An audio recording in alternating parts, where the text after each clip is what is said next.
ፍጻሜውን ሊያገኝ 13 ቀናት የቀሩት የ2026 ዓለም ዋንጫ አስደናቂ ውጤቶች፣ ሊታመኑ የማይችሉ ሪከርዶች እየተያዙበት፣ አዳዲስ የዓለም ዋንጫ ጀግኖች እየታዩበት ይገኛል። ውድድሩ ወደ ጥሎ ማለፍ ምዕራፍ ከተጓዘ በኋላ እንደ ጀርመን እና ኔዘርላንድን የመሳሰሉ የዓለም ዋንጫ ፈርጦች በጊዜ ሲሰናበቱ ብዙዎችን አስደንቋል። ትላንት ጅማሮን ያደረገው የ16 ቡድኖች ጥሎ ማለፍ ደግሞ በመድረኩ ላይ ከየትኛውም ብሔራዊ ቡድን በላይ ግዙፍ ስም የገነባችው ብራዚል በኤርሊንግ ሃላንድ ግቦች በኖርዌይ ተሸንፋ ከውድድሩ ሰናብታለች። ብዙ ስጋት ተፈጥሮበት የነበረው የእንግሊዝ ብሔራዊ ቡድን ደግሞ በታሪካዊው አስቴጋ ስታዲየም ሜክሲኮን በማሸነፍ ወደ 8 ቡድኖች ጥሎ ማለፍ ተቀላቅሏል። አጓጊ የጥሎ ማለፍ ጨዋታዎች ዛሬም ቀጥሎ ሲከናወኑ ፖርቱጋል ከስፔን የሚያደርጉት ፍልሚያ ከፍተኛ ግምት አግኝተዋል። ክርስቲያኖ ሮናልዶ የመጨረሻው እንደሆነ በገለጸው የዓለም ዋንጫ ተሳትፎ የጨዋታው አበይት ርዕስ ሆኗል። የ41 ዓመቱ ኮከብ ከምንጊዜም የዓለማችን ምርጥ ስፖርተኞች አንዱ የሚያደርገውን የግልና የቡድን ክብሮችን ቢያሳካም የዓለም ዋንጫ ለማግኘቱ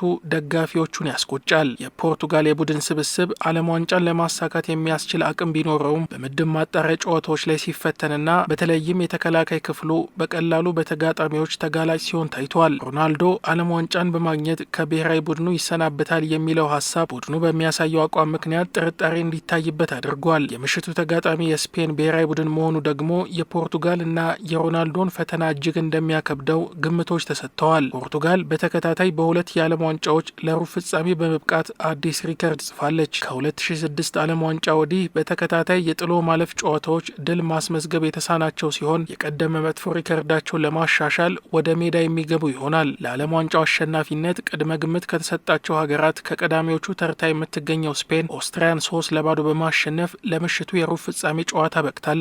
ስፔን በምድብ ጨዋታዎች በመጀመሪያው ከኬፕ ቨርዴ አቻ ብትለያይም ቀሪዎቹን በሙሉ ድል አድርጋለች። ሆኖም ቡድኑ እስካሁን በኳስ ቁጥጥር በዓለም ዋንጫ ቀዳሚ ቢሆንም ተደጋጋሚ የግብ ዕድሎችን በመፍጠር ላይ ክፍተቶች ታይተውበታል።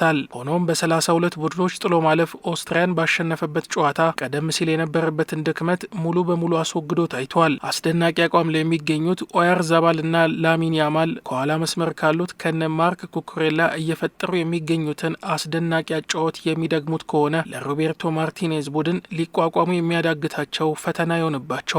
ስፔን ከፊት መስመሯ ባላነሰ ሁኔታ የተከላካይ ክፍሏ በአስደናቂ አቋም ላይ ይገኛል። በጥሎ ማለፍ ኦስትሪያን በገጠሙበት ጨዋታ አንድም ኢላማውን የጠበቀ የግብ ሙከራ ባለማስተናገድ በ2014 ዓለም ዋንጫ ተመሳሳይ ሪከርድ ከያዘችው ጀርመን ጋር ተስተካክላለች። የሉዊስ ዴላፎንቴ ቡድን ካከናወናቸው ያለፉት 11 ጨዋታዎች 4 ግቦችን ብቻ አስተናግዷል።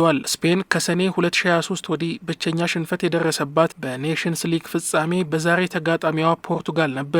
አሰልጣኝ ዴላፎንቴ ከመገናኛ ብዙሃን ጋር በነበራቸው ቆይታ ያንን ሽንፈት ያስተናገዱበትን ጨዋታ በድጋሚ መመልከታቸውንና መማሪያ እንደሆናቸው ጠቅሰዋል። የሮናልዶ የዓለም ዋንጫ ጉዞ ሊገታና ከብሔራዊ ቡድኑ ሊሰናበት የሚችልበት ስፔንም ለዋንጫ ግዙፍ መንደርደሪያ ሊሆናት ይችላል የተባለለት ጨዋታ ምሽት 4 ሰዓት ሲል ይጀምራል። ኦፕታ የጨዋታውን አሸናፊነት በ48.6 በመቶ ለስፔን ሰጥቷል። ሌሊት 9 ሰዓት በሚከናወን ሌላ የጥሎ ማለፍ ጨዋታ አሜሪካና ቤልጂየም ይገናኛሉ። የፍሎሪያን ባሎጉ ቀይ ካርድ መነሳትና ለጨዋታው መሰለፍ በአሜሪካ በኩል የተሰማ መልካም ዜና ሆኗል።